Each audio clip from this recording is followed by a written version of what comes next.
He had come from Haven. He said he was tired. Tired of hiding. Tired of fighting and running. Tired of life underground, of living in the dark and in fear. He'd left his family to try to get to New York. He showed me a picture. No one has pictures anymore. So I've always been a big fan of Insomniac Games, though mostly because of the Ratchet & Clank games, but they have also been doing this small shooter franchise called Resistance, which is one of the key FPS franchises on the PlayStation 3. And you have just been playing the third game in the series, right? I have. Yes. And? It's pretty great.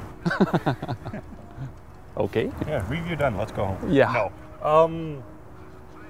No, actually, I was, it was really, really nice, pleasant experience, which is sort of a weird choice of words for a shooting game. But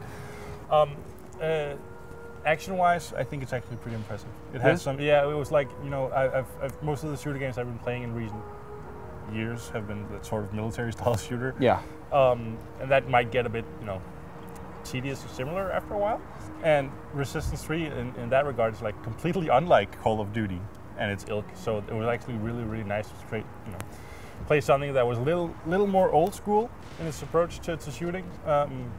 But let's start from the start, because it is, in my experience, kind of, or has been a series that has been kind of struggling for its own identity. I mean, it's always been about the battle with the Chimera and everything, but where does the third game start? It starts, there's a new main character, first of all, because the old one is dead. You play the guy who shot him in the end of Resistance 2. And it's at a point in time in the history in the universe where pretty much every human being is dead or turned into a chimera.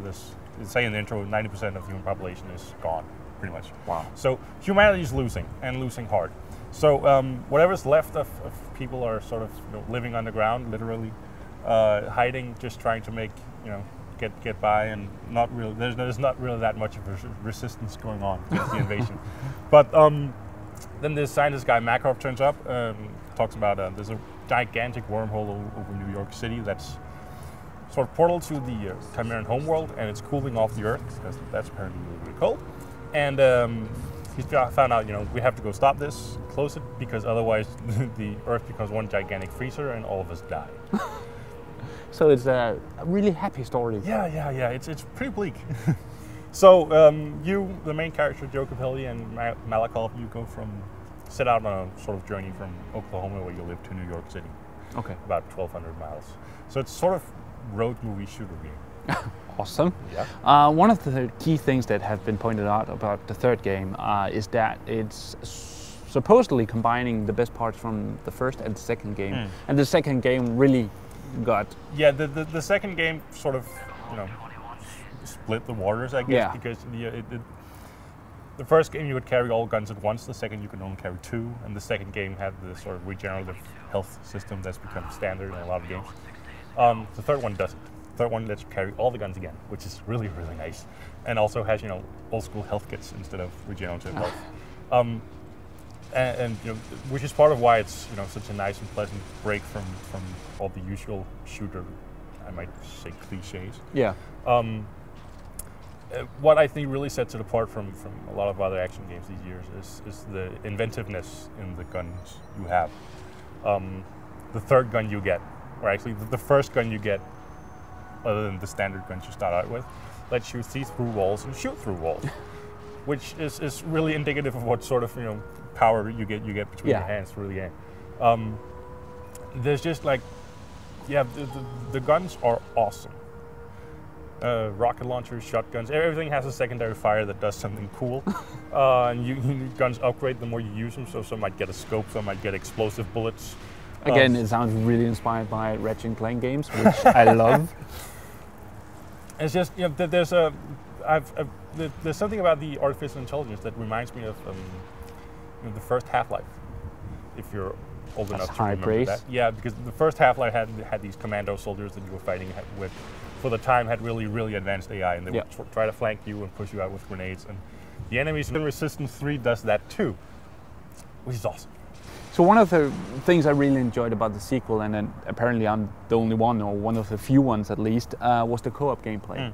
How is the co-op in the third one? It's pretty sweet. Yeah. There's a co-op through the entire campaign, and if you played part of the way in single player, you can start co-op in any chapter you've already played. So if you don't want to play the intro mission or whatever, or you just want to pick up with your buddy and continue from where you left off, you can do that, which is also really nice. And the gun progress from the single player game, because the more you use your guns, more and more they get upgraded. You can choose to keep those upgrades, or you can choose not to. That's whatever you want to do. Yep.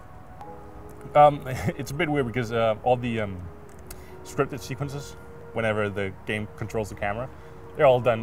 When you play co-op split screen, it turns off split screen, and then suddenly there's just one guy. So, an NPC is handing a gun to one guy, and then both the players suddenly have it. Okay. That's a little weird, but it's a sort of quirk that it doesn't really matter. No. Yeah. But the game itself is really enjoyable. Absolutely, and also because the fights are so often structured around these open spaces that allows the enemies to flank you and do stuff like that.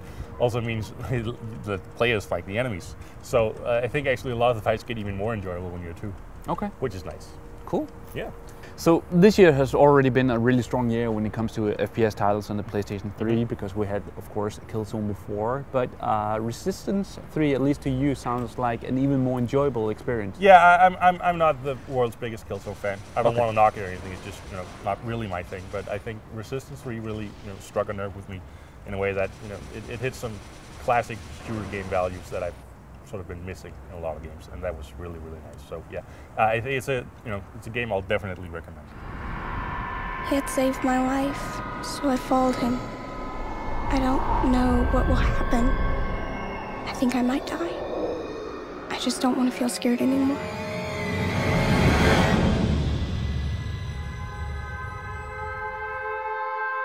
You are the Resistance.